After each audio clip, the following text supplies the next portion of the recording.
princípio de Allan Kardec, dentro daquela proposta inicial nossa desde março, quando os templos religiosos tiveram que fechar as portas aos encarnados, mas, como eu sempre digo, em respeito aos desencarnados, nós continuamos as filmagens internas aqui no horário das palestras, domingo 9 horas da manhã e quarta-feira às 19h30. Então hoje nós teremos a palestra aqui do Felipe, né, aqui da casa, vice-presidente, e daqui a pouco nós vamos anunciar o tema dele. Antes disso, como a gente sempre faz, vamos ler uma página, fazer uma prece e aí sim passar a palavra para ele. Né? Ainda não está aqui na mesa que ele está ali ajeitando, né, o celular, ajeitando a filmagem, porque ele, como vocês sabem, é quem faz toda essa parte tecnológica aqui, né, das nossas gravações. Bom, então a página da noite de hoje, Linha de Luz, Psicografia de Chico Xavier pelo Espírito Emmanuel, é o capítulo 97, o Verbo é Criador. Jesus em Mateus capítulo 15, versículo 18. Mas o que sai da boca procede do coração, e isso contamina o homem. Grave, né? Essa afirmação de Jesus. O ensinamento do Mestre sobre o véu da letra como substancia profunda advertência. Indispensável cuidar do coração, como fonte do solo do verbo, para que não percamos a harmonia necessária à própria felicidade. O que sai do coração e da mente, pela boca, é força viva e palpitante, envolvendo a criatura para o bem ou para o mal, conforme a natureza da emissão. Do íntimo dos tiranos, por esse processo, origina-se um movimento inicial de guerra, movimento destruidor, que torna a fonte em que nasceu, lançando ruína e aniquilamento. Da alma dos caluniadores, partem os venenos que atormentam espíritos generosos, mas que voltam a eles mesmos, escurecendo-lhes os horizontes mentais. Do coração dos maus, dos perversos e dos inconscientes, surge através do poder verbalista os primórdios das quedas, dos crimes e das injustiças.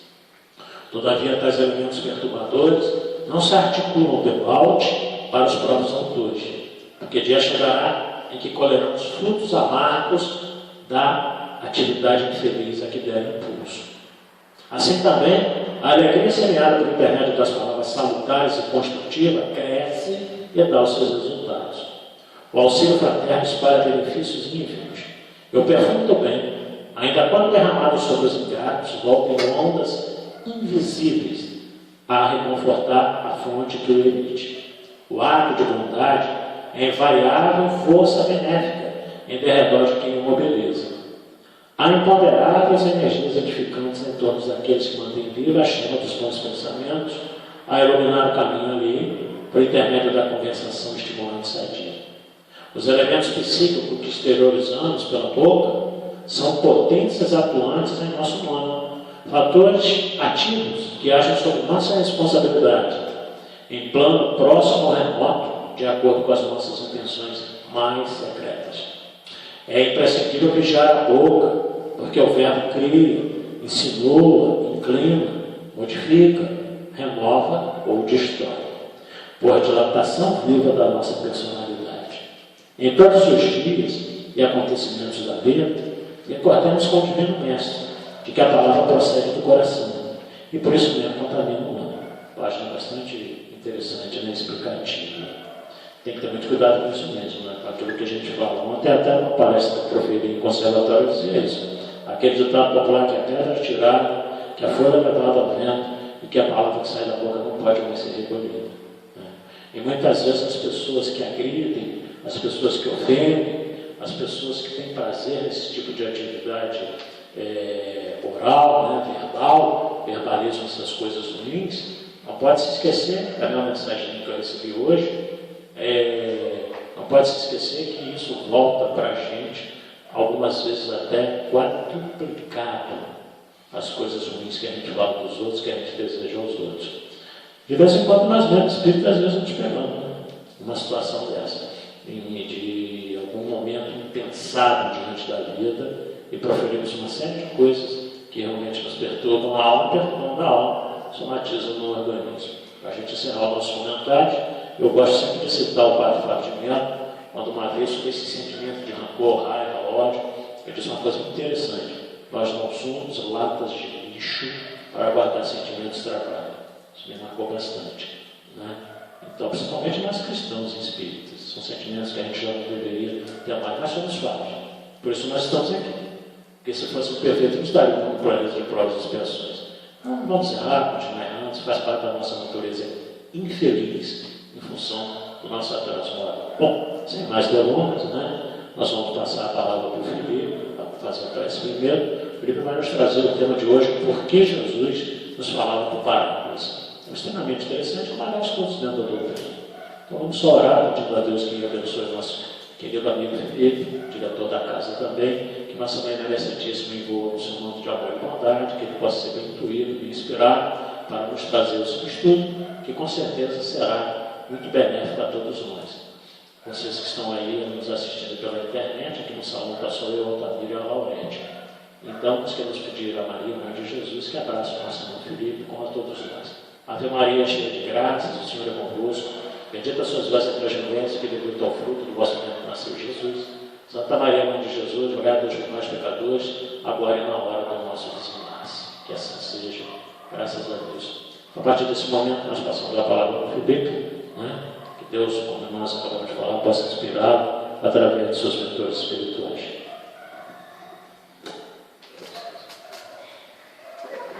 Boa noite a todo mundo, que os amigos espirituais nos acompanham, a você que está em casa. Nós estamos nesse desafio desde março, por conta da pandemia, e estamos num exercício de recolhimento social, que a gente possa hoje, através dos instrumentos desse estudo, aprofundar cada vez mais a boa nova, refletir sobre esses assuntos para colocarmos em prática.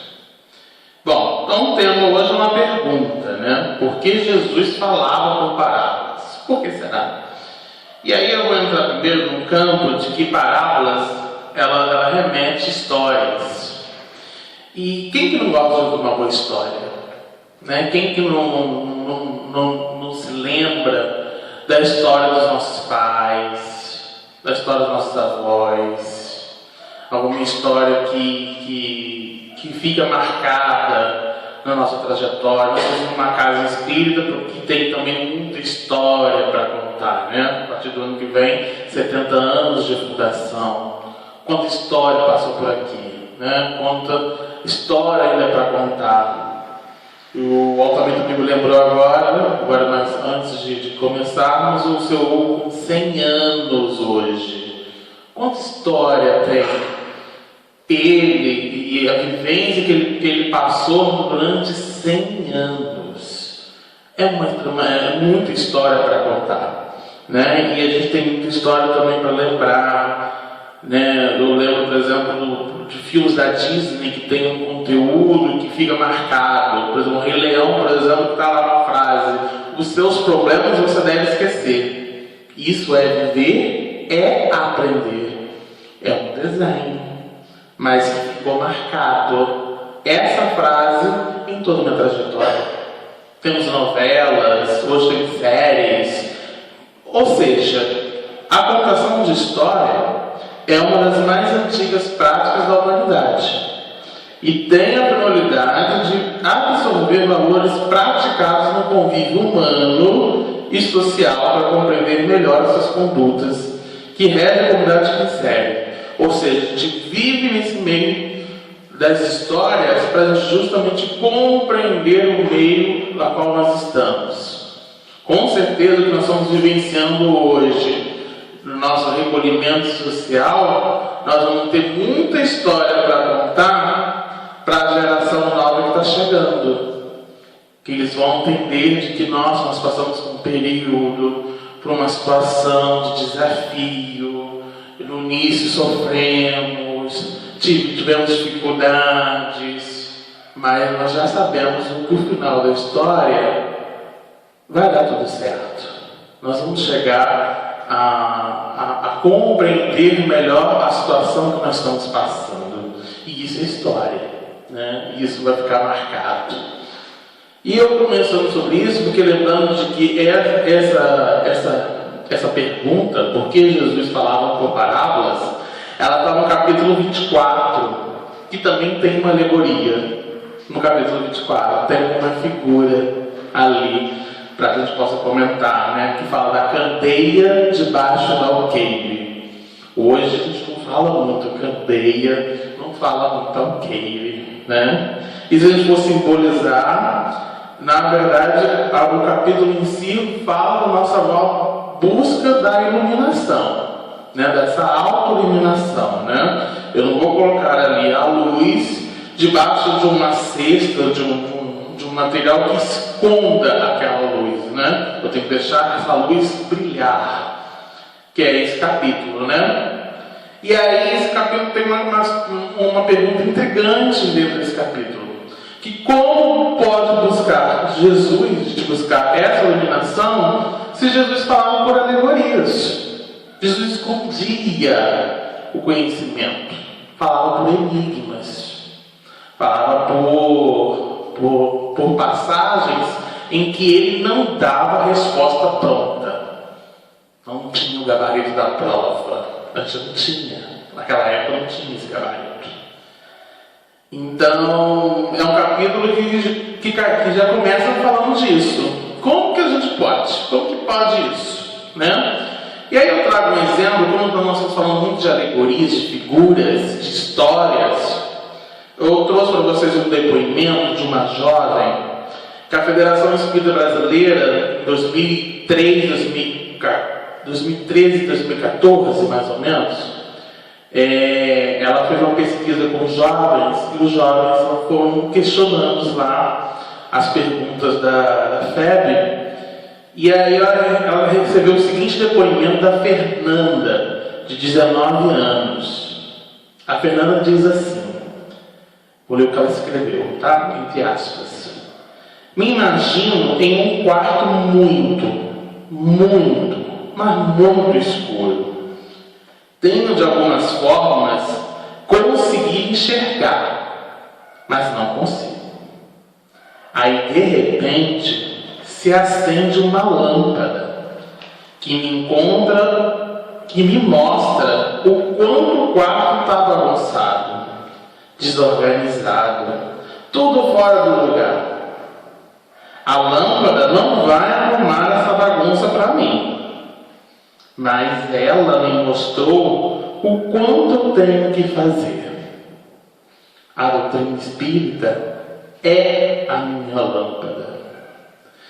E aí a gente entendendo o contexto alegórico da Fernanda, que ela contou uma história, a gente já entende a dimensão onde nós vamos retratar dos ensinos de Jesus.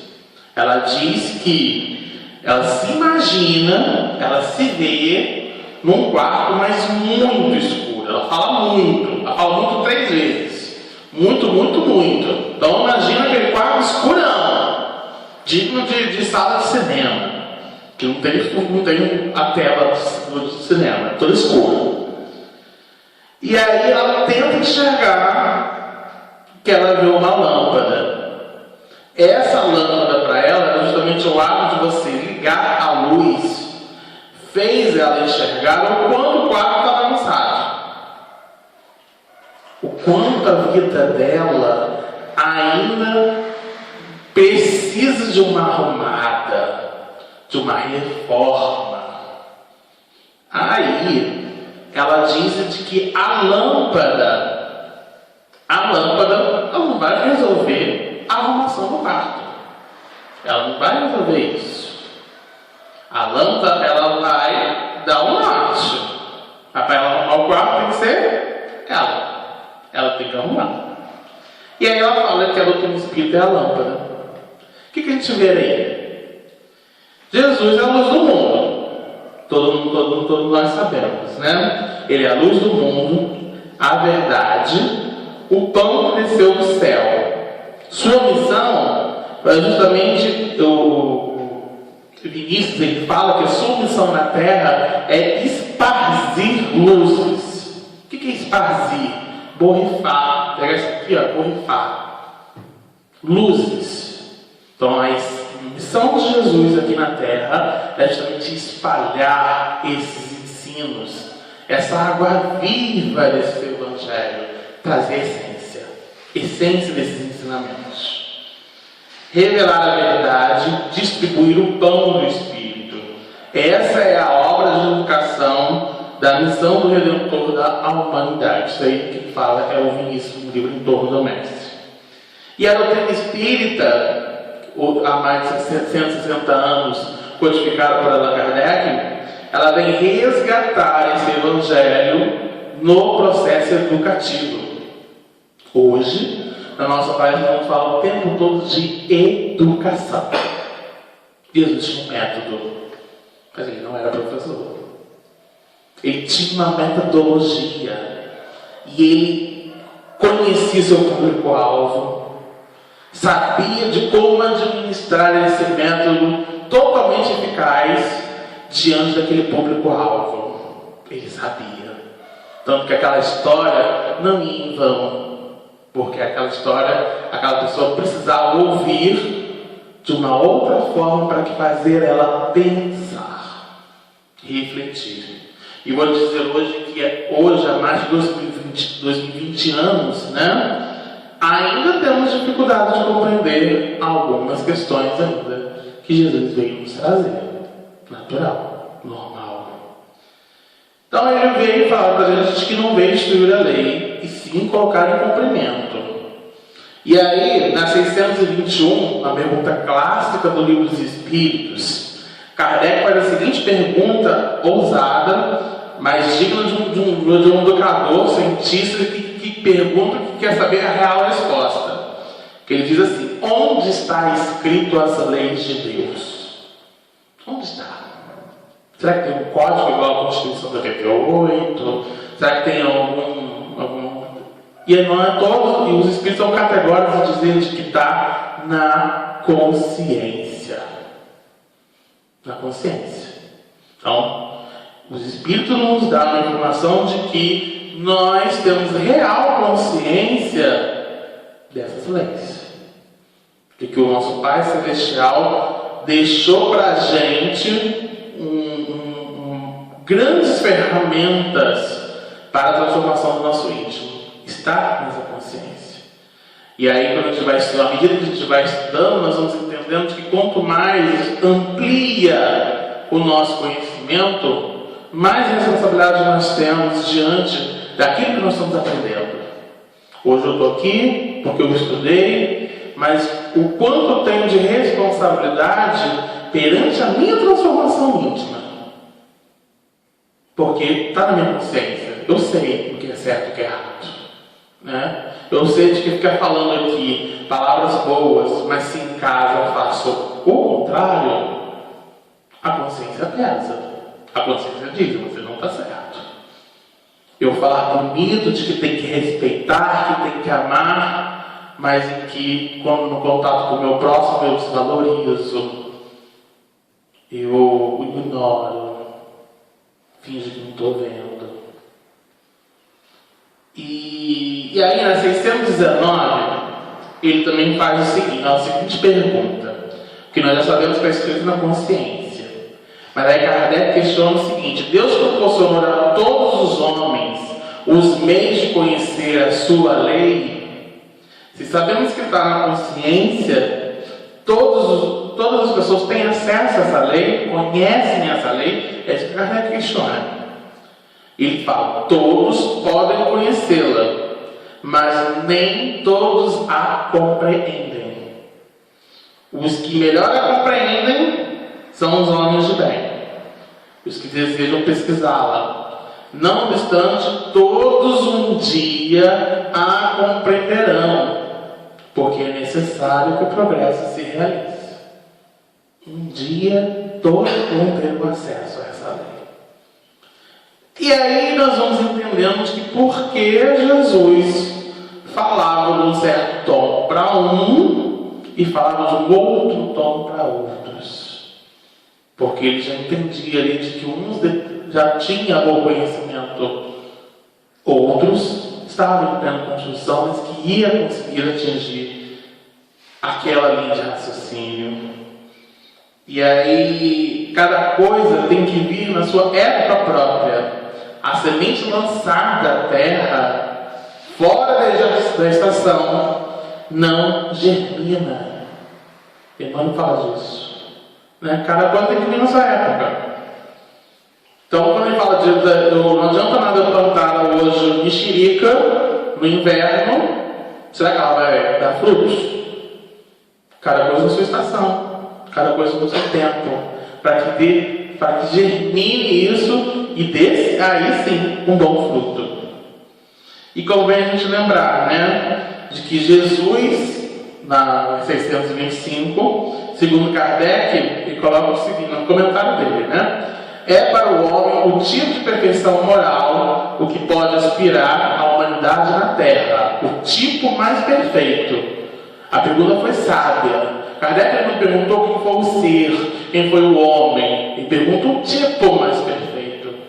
E ele foi um tipo mais de perfeição moral que a humanidade pode aspirar. Ou seja, aspirar, ter como guia, ter como modelo, referência. Deus oferece como mais perfeito modelo. E aí, Kardec também já coloca aqui uma qualificação que o próprio mestre aceitou. Porque Jesus, para muitos, foi considerado médico, príncipe da paz, terapeuta. João de Anjos coloca bem como ele, como psicoterapeuta da humanidade. Mas o único título que Jesus aceitou na Terra foi o título de mestre. E Kardec complementa, falando aqui, ó, a doutrina que ele ensinou é a mais pura expressão de sua lei. Porque ele estava animado do Espírito Divino e foi o ser mais puro que já apareceu na Terra. E aí, complementando aqui o que Vinícius diz, dizendo que o único título que ele reclamou para si, ainda que fizesse jus à mais excelente denominação, foi o de mestre. Esse título foi reivindicado porque Jesus é o mestre excelso, o educador incomparável. Foi o único título que ele aceitou. Mas ele não tinha essa qualificação. Não era professor na época, né? Mas foi o único título que ele aceitou, porque ele sabia que veio à Terra ensinar, mostrar, aperfeiçoar toda essa essência dessa lei de amor, de que para muitos ainda estava nos lábios, mas Jesus queria mostrar a essência desse ensinamento. E aí a questão 627, que vai entrar um pouco no nosso estudo de hoje. O Kardec pergunta assim: desde que Jesus ensinou as verdadeiras leis de Deus, qual é a utilidade do ensinamento dado pelos Espíritos? Tem ele mais alguma coisa para nos ensinar? E aí os Espíritos respondem o seguinte: o ensino de Jesus era frequentemente alegórico, em forma de parábolas, porque ele falava de acordo com a época e os lugares. Faz-se hoje necessário, hoje, 2020, que a verdade seja inteligível para todos. Os Espíritos dizem que eu não preciso estar aqui falar da semente, da flor, eu posso contar uma história, né? Qual a Fernanda contou lá no início. Mas a verdade, o acesso mudou muita coisa, né? Nós temos um campo de visão mais amplo, porque a doutrina espírita nos mostrou isso. Hoje a gente enxerga uma realidade diferente, porque a gente teve acesso a esses conhecimentos a partir da oportunidade que foi criada para nós. Então não necessita disso como antigamente, mas aquele povo precisava. Tanto que ele usava recursos pautados naquela época: trigo, o pão, a semente, a pesca. Ele usava essas ferramentas para justamente trazer uma proposta ali. E a proposta era justamente falar do reino de Deus. O reino de Deus está em nós.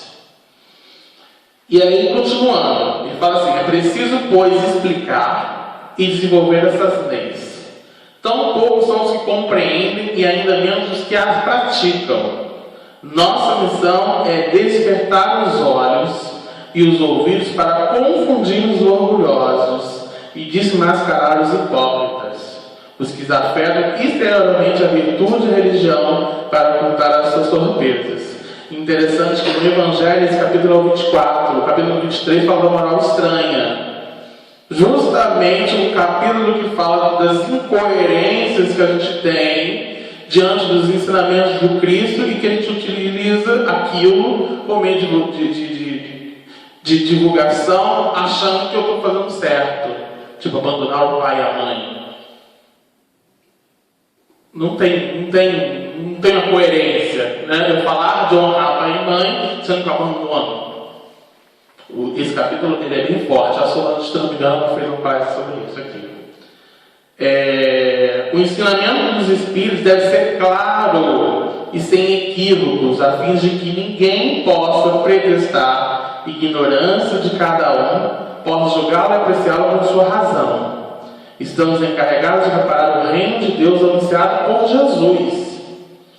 Tanto na parábola, o tempo todo ele faz essa comparação de nós acerca do mesmo desse reino, da busca desse reino. Ele fala muito disso. Estamos encarregados de preparar esse terreno e por isso é necessário que ninguém possa interpretar a lei de Deus ao sabor de suas paixões, nem falsear o sentido de uma lei que é toda amor e caridade, que é a essência do ensinamento de Cristo. Amor e caridade é condição essencial para a salvação. Tanto que ele, se ele não podia falar categoricamente isso, ele usava em ações, ele usava em atitudes, não somente em palavras. Ele usava essa expressão como forma de exemplo para que entenda de que essa é a real condição: amor e caridade. Vamos lá. O que é parábola? Falei tanto, né? E aí, está aqui. Contém. Não tem quando você fala assim, uma história. Vou contar a história, mas está lá, né? O pessoal assim, contém spoiler, né? Então, quando tem essa palavra, contém spoiler, cuidado. Eu vou contar a história, né? Se você não quer ver, não assista. Na parábola contém moral. Valor moral, né? Ela contém preceitos morais, a fim de esclarecer seus ensinos mediante a comparação à vida comum. Jesus trazia os recursos da época, assuntos em que a pessoa poderia compreender de acordo com a sua situação comum. Vamos dar um exemplo claro para a gente hoje na situação que nós estamos passando, né? Nós estamos aqui passando por uma turbulência, um desafio pautado na pandemia. Está todo mundo recolhido, está todo mundo querendo saber ainda como que nós vamos recuperar nossa rotina, que está mudando, quando vai voltar tudo ao normal. Nós estamos cheios de dúvidas, cheios de questões. Jesus ele usaria todas essas percepções, essa trajetória, esses recursos da questão da pandemia, por exemplo, e traria isso de uma forma, para aquela época, forma alegórica, para que a gente possa pensar. Uma coisa que está muito próxima aqui, que eu tenho visto muita gente comentando, é sobre, por exemplo, aquela passagem da tempestade acalmada, que foi um fato ali, né? Não é uma parábola em si. Mas Jesus ali, no meio do turbilhão, as pessoas que estavam ali no barco, estava acontecendo a tempestade, o pessoal todo mundo desesperado, Jesus dormindo. Chega uma pessoa para Jesus e fala assim: Jesus, acorda, você não vai fazer nada, nós vamos morrer. Nós vamos morrer. E Jesus chega para ele e fala assim: por que você está com medo? Onde está a sua fé? E aí, vamos trazer isso para a nossa trajetória hoje. Vamos supor que você receba lá uma notícia de que fulano está com Covid, eu tive com fulano, eu vou morrer. Eu não posso ficar perto dele. E aí Jesus entraria ali e falaria assim: por que o medo? Cadê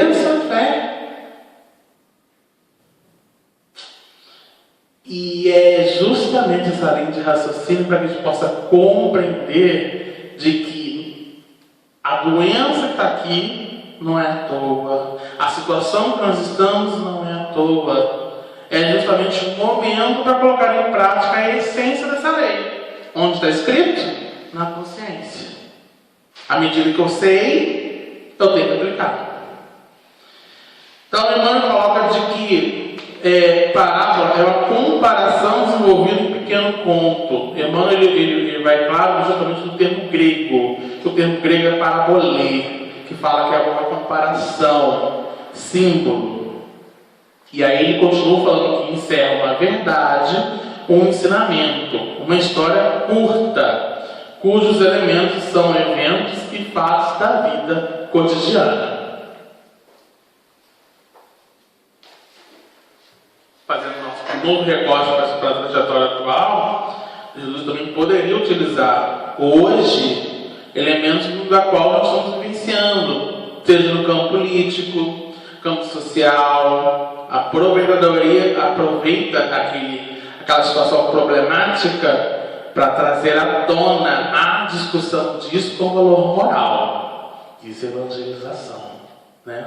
Trazer a situação que está ocorrendo e para a gente debater isso à luz do conhecimento que nós recebemos, discutimos para a nossa preparação, para esse planeta de regeneração.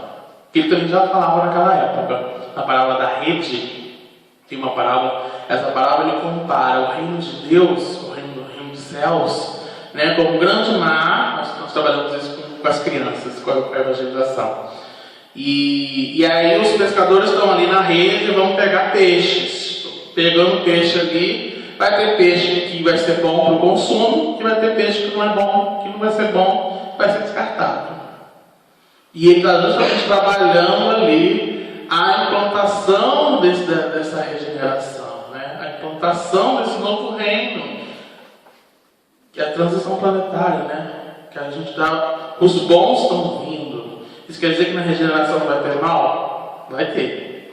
Até porque o que muda nessa transição toda é de que o discernimento com relação à maldade é maior. Nós temos um discernimento.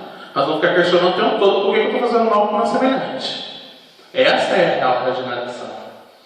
Né? E aí Emmanuel, ele também no Consolador, na questão 290, ele traz uma nova parábola, mas eu achei interessante.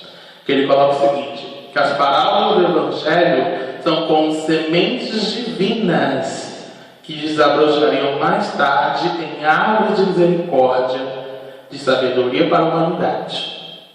Vai desabrochar mais tarde, no seu tempo. Jesus reconhecia esse valor do tempo. Já estava consciente da situação daquela pessoa. E eu olhando para nós hoje, também na situação do nosso tempo. Hoje nós estamos num tempo de que a tecnologia para nós está aí, chegou, trouxe para nós essas ferramentas. Mas nós temos que desenvolver os valores morais. Tanto eu já contei em outra palestra aqui, as pautas que a gente está vendo de discussão hoje na sociedade são o quê? Valores morais. Pauta de racismo, pauta de respeito ao semelhante, exercer a cidadania, cuidar da natureza, valor moral. Nós estamos discutindo isso até hoje. E continuando lá no capítulo, né, do porquê Jesus falava, que é os itens 1 a 7 do capítulo 24, e aí ele fala o seguinte, Jesus responde, né, perguntava, por que você fala por parábolas? Aí ele fala o seguinte, olha o que Jesus fala, porque a vós é dado conhecer os mistérios do reino de Deus, mas a eles não é dado. Ele fala isso aos discípulos. E os discípulos, por que ele é dado isso, né? Dado a conhecer? Porque os discípulos já estavam em busca desse sentido espiritual, já estavam na preparação desse instrumento para ser homem de bem, né? Então, se a gente for olhar a trajetória de todos aqueles que seguiram, né, que trabalharam em prol do cristianismo vivo, tiveram um trabalho íntimo de transformação bem profunda e buscaram esse sentido espiritual que deve permanecer para sempre. Ou seja, o que foi dito tem que ser cumprido, né? E não só cumprido entre os lábios. Eu costumo dizer que na parábola do bom samaritano, a gente fazendo uma análise, Jesus ele começa ali no questionamento com o doutor da lei. Eu já falei isso aqui também, até na palestra aqui também. E é interessante que o doutor da lei, ele ali estava no sentido de, vamos ver se ele é bom mesmo, vamos ver se ele sabe mesmo, se ele domina esse assunto. Jesus já sacou, não é pouco? Sacou. E aí tá, ele questiona, e aí ela vem com aquela pergunta intrigante. O que eu posso fazer para atingir a vida eterna? E aí Jesus, ele já faz aquela metodologia da pergunta e resposta, né? Quando pergunta, ele não dá resposta. Ele fala assim, o que você acha? Aí o doutor vem categórico, como está escrito: amarás a Deus de todo o coração, de toda a tua alma, e o próximo como a si mesmo. E aí Jesus notou de que havia uma limitação naquele doutor da lei. Ele sabia, estava decorado, estava prontinho, estava pronto o conhecimento, mas faltava ali uma essência. E a essência era o quê? Ele não sabia quem era o próximo. Quem é o próximo? Foi a pergunta do doutor da lei. Jesus falou de que, sou eu, sou próximo? Ou é o seu amigo que está atrás de você? Não. Ele contou a história do bom samaritano, para que ele ali tire suas próprias conclusões de quem é o próximo. Jesus aproveitou disso, de que estava ali uma deficiência naquele doutor da lei. A deficiência era justamente de que ele tinha o conhecimento total, mas ainda faltava a essência. Faltava entender de que aquele conhecimento todo, ele ia dividir com quem? Ele ia compartilhar com quem? E se a gente for olhar lá em Paulo Estevão, né? O Saulo, doutor também da lei, perseguidor, o quanto que ele sofreu a partir do momento que Estevão apareceu na sua vida. Porque mexeu com ele, abalou sua estrutura. Tipo, eu tinha conhecimento, esse indivíduo chegou com um outro conhecimento que eu não sabia, que eu não conhecia. E aí a real transformação de Paulo, um livro notável, que é um bom exemplo para que a gente possa atrelar a todos. E aí na 628, também no livro dos Espíritos, Kardec pergunta: por que a verdade não esteve sempre ao alcance de todos? E aí os Espíritos colocam: é necessário que cada coisa venha ao seu tempo. A verdade é como a luz. É preciso que nos habituemos a ela pouco a pouco, pois de outra maneira nos ofuscaria. Lembra lá da Fernanda que falou que estava muito escuro? Mas ela não sabe que a lâmpada é a doutrina. Ela vai ligar. Ela vai ligar a lâmpada e aí ela vai reconhecer que ela precisa arrumar o quarto. Até ficar clarão. Até ficar de uma maneira de que, opa, agora eu posso dormir, né? Agora eu posso receber uma visita. E aí ele dando continuidade de que à medida que a humanidade amadurece, ela não tem luz em reserva e não debaixo do alqueire. Não há escondido no escuro. À medida que amadurece a humanidade. Hoje, nós estamos numa situação de que a gente não necessita mais dessas figuras, apesar de que eu, Felipe, sou apaixonado. Eu adoro trabalhar, apesar que eu trabalho com evangelização, E a gente aproveita essas figuras para justamente trazer a linha de raciocínio, né? Com a gente está vivendo hoje. Mas estamos mais amadurecidos do que naquela época.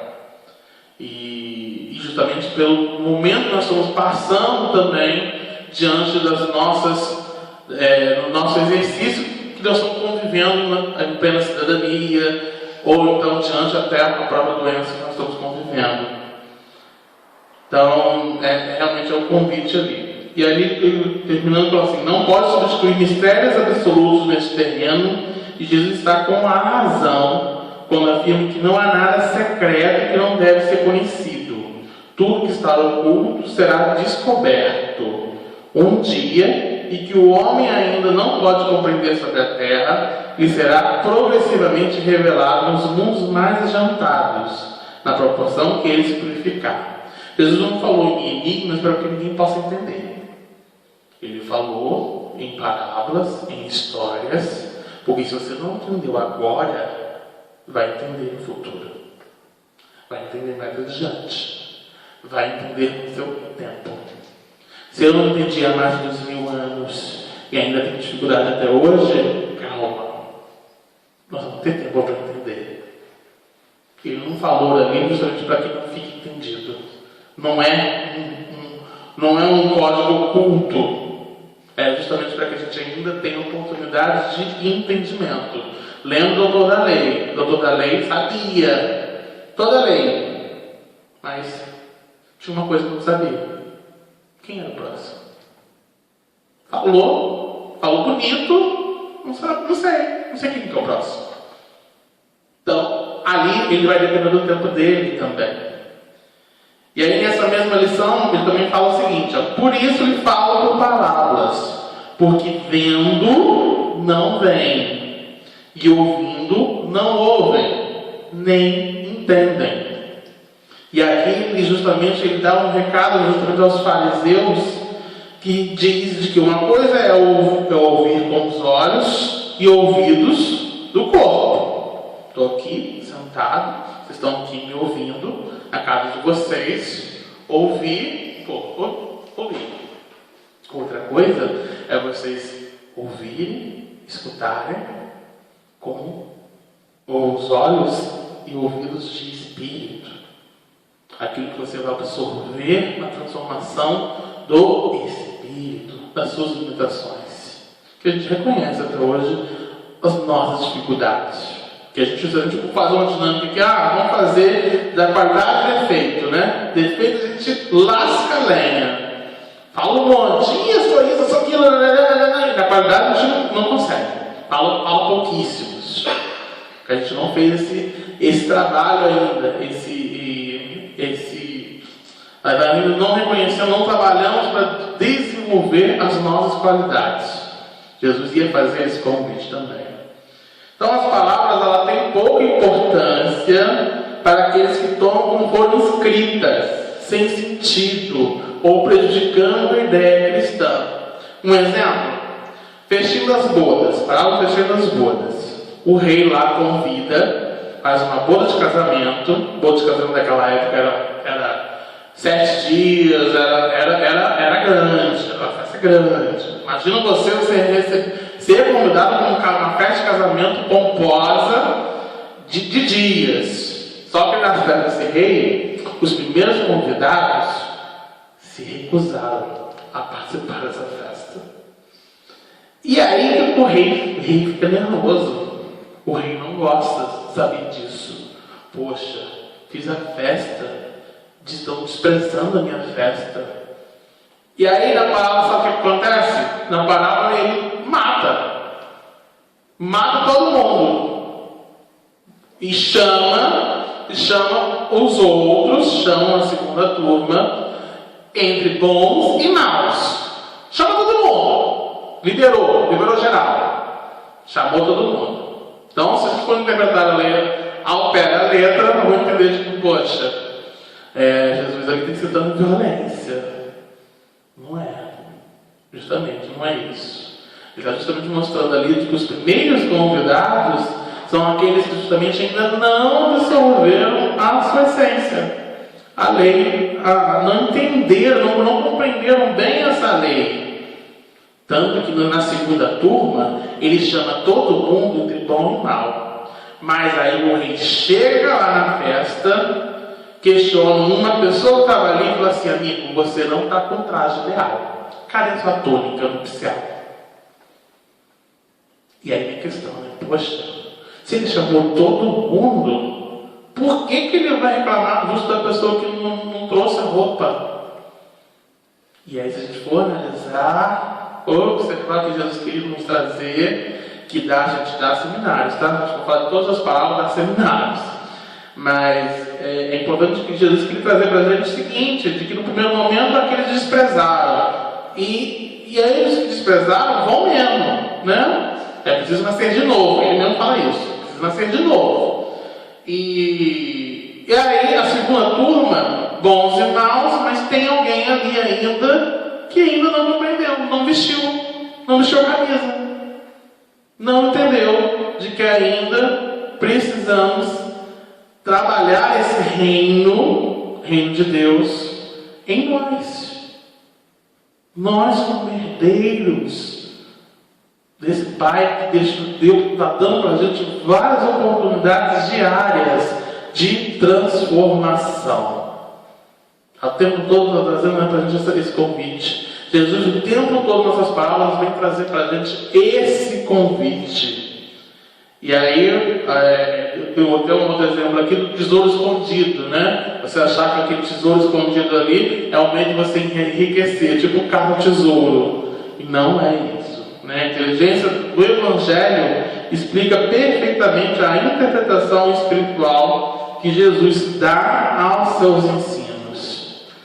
É notório de que aquela parábola ali, que ele usava elementos daquela época, era justamente para trazer um resgate de entendimento para nós desse preceito moral, desse valor normal, desse valor moral da qual nós estamos passando hoje. Então deve-se notar que Jesus só exprimiu em parábolas sobre as questões de alguma maneira abstrata da sua doutrina, mas tendo feito da caridade e a humildade a condição expressa da salvação.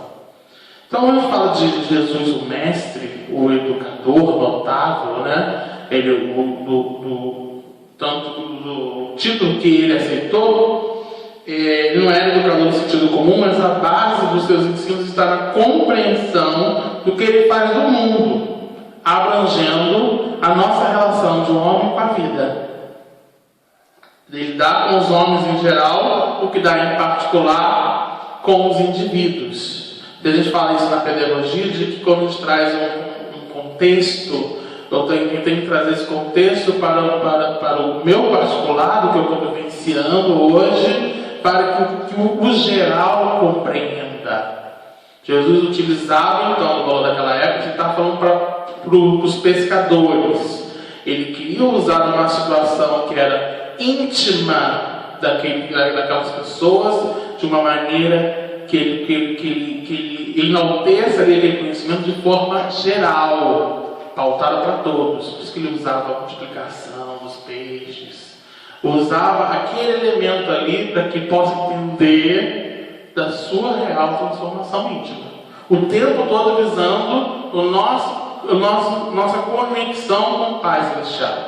Gente, até hoje, nós ainda temos uma limitação muito grande de entender a nossa relação com o Pai Criador. Temos muita dificuldade, porque é abstrato demais, é distante demais. E aí, muitas vezes, para que a gente enalteça essa relação, eu, filho desse Pai grandioso, com o meu Pai Criador, eu tenho em Jesus justamente a percepção real desse reino. É justamente a proximidade que eu tenho para com Deus. É por isso que quando a gente está aqui no campo religioso, é justamente que nós estamos aqui também para estabelecer esse contexto, essa conexão que muitas vezes em casa a gente tem essa dificuldade, né? Essa limitação. Agora vocês que estão em casa, por exemplo, já estão criaram ali uma hora para que vocês possam ali compreender essa conexão com o Pai, né? Nós estamos aqui pautados com uma mesma conexão.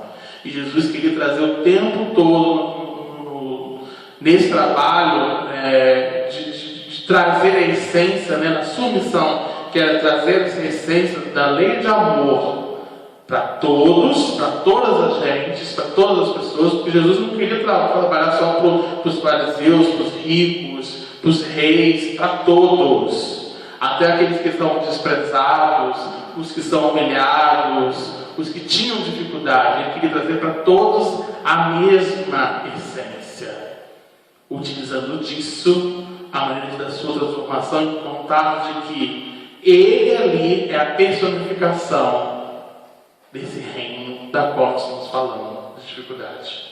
E aí eu vou trazer para vocês um pouco a Sandra Borba, ela traz para a gente no livro Reflexões Pedagógicas um campo de pesquisa da pedagogia de Cristo. Lembrando que Cristo não era pedagogo, mas Jesus tinha uma metodologia. E eu vou falar rapidamente para a gente não perder aqui nossa linha de raciocínio. Os princípios de educação de Cristo era baseado no amor. Educação com amor. E aí, os princípios de aprendizagem que ele traz, segundo Sandra Borba, é o seguinte: alicerçar no valor da pessoa humana. Quando ele fala, vós sois a luz do mundo, ele está dizendo de que você é capaz, você tem potencial.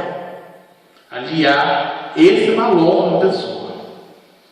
E aí quando ele fala de que toda aprendizagem dá no tempo é cumulativa, ele está o tempo todo de que tem o seu tempo. É por isso que muitos não vão compreender. Dá o tempo que uma hora ele vai conseguir chegar ao seu real entendimento. E aí no terceiro tópico que a Sandra coloca, de que o processo de ensino e aprendizagem tem como fonte o indivíduo e a situação histórica e cultural. Aquele momento ali, se ele fala para pescadores, ele vai falar de uma forma. A forma que ele falou com o autor da lei foi de outra forma, totalmente diferente, pautada no valor histórico, cultural daquele indivíduo.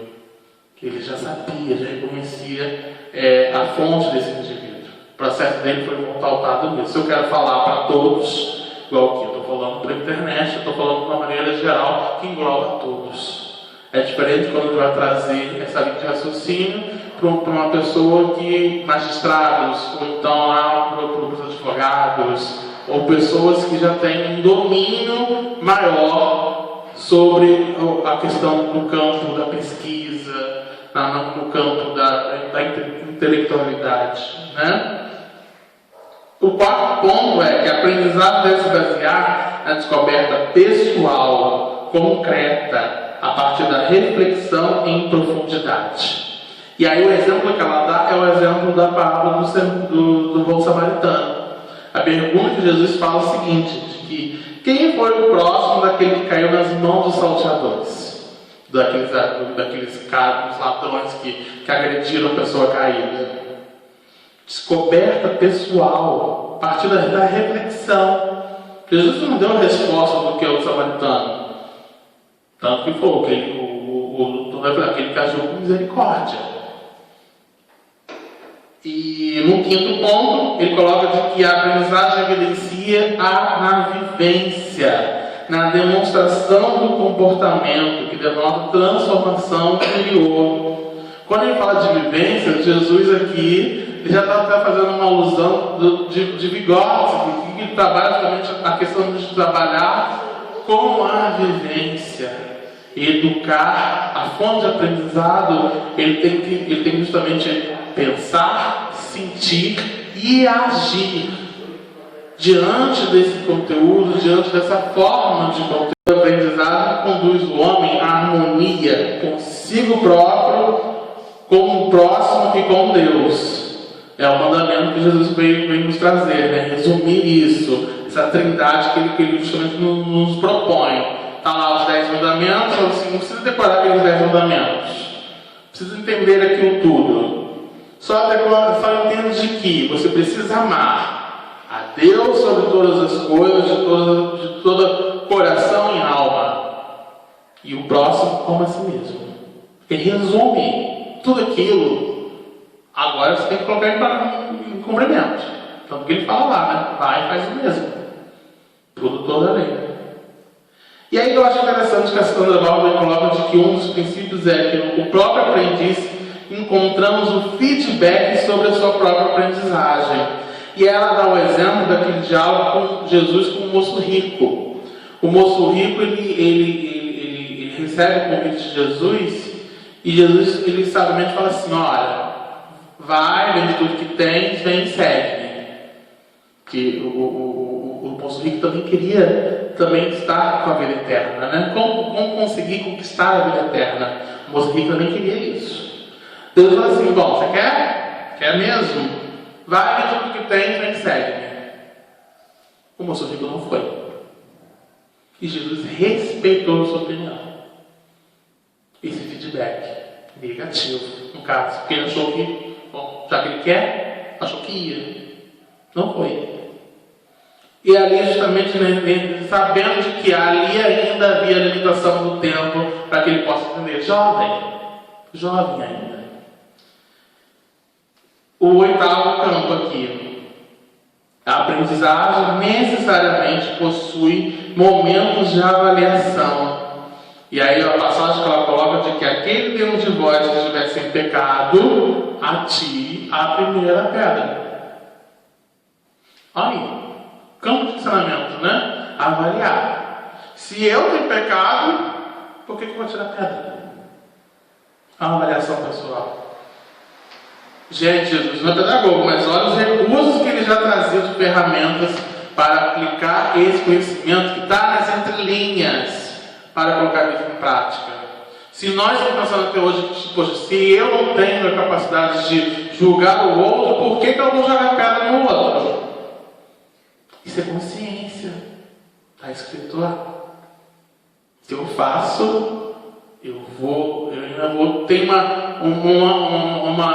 ainda com o tempo para entender de que eu preciso mudar, preciso melhorar. Que é o campo 9.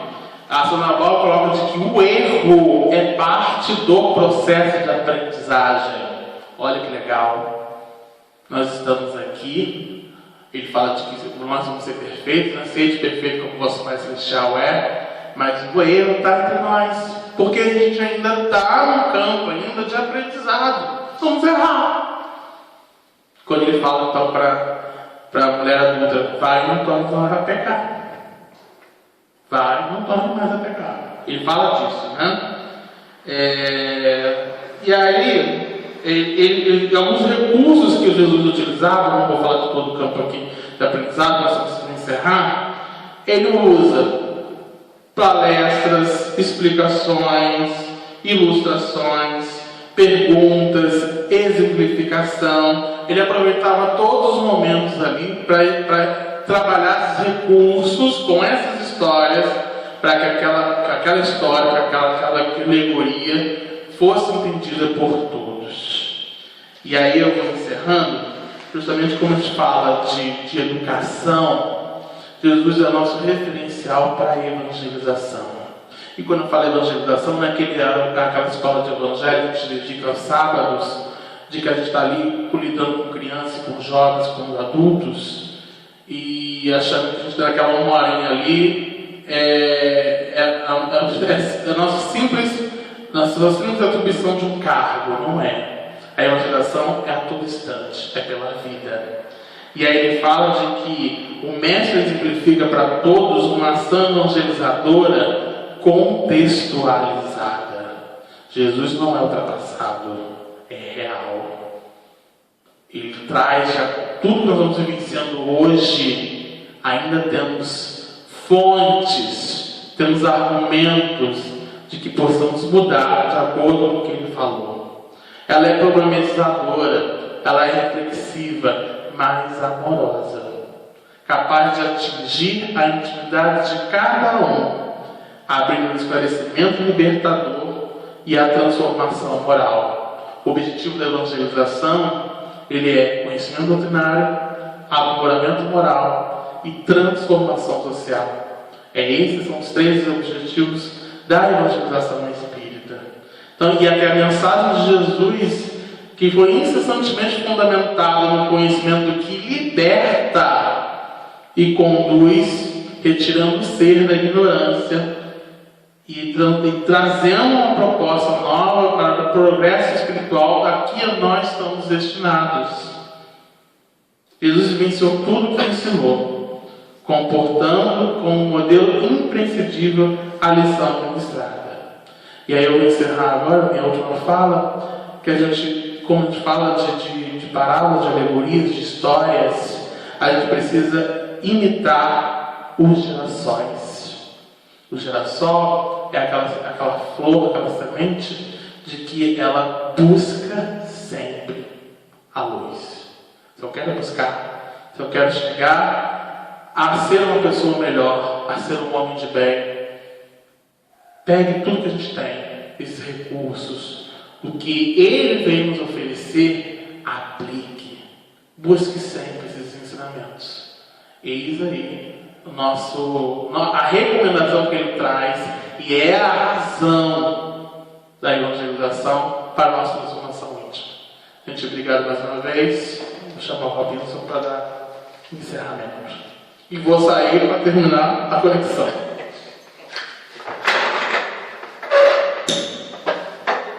Muito bom, né? Lembrando a vocês que nós estamos aqui todos também com proteção, álcool gel, passando no microfone e tudo mais. Mas vendo o Felipe fazer essa palestra, eu estava ali pensando, né? Felipe, com essa carinha de 20 anos que ele deve ter 20 anos também que ele estuda espiritismo.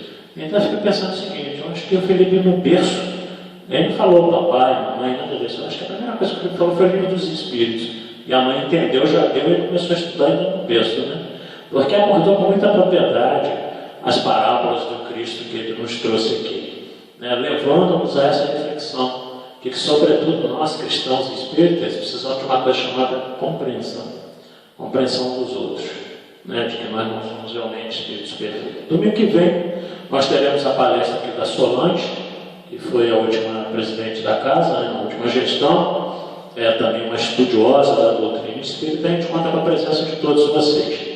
Uma outra solicitação, nós recebemos um pedido do pessoal lá do bairro Dourado, onde a gente entrega sopa, porque agora nós estamos no inverno e eles estão precisando de cobertores. Então, quem puder nos doar, né, cobertorzinhos simples aí, que se consegue comprar baratinho, podem trazer aqui na DAC, no horário das palestras, quarta-feira às 19h30 e domingo às 9 horas da manhã.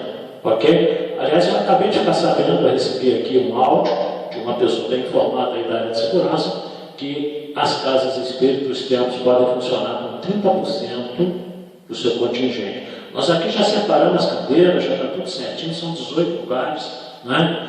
Agora, o problema da nossa casa é o seguinte, mais da metade dos frequentadores tem mais de 60 anos, né? Então eu acho que a gente nunca vai encher esses 18 lugares que nós temos aqui separados em função disso, porque continua não podendo vir pessoas com mais de 60 anos, né, que tenham algum tipo de doença também, e mesmo os mais jovens, que não estejam se sentindo bem, que estejam com algum problema de saúde, não compareçam.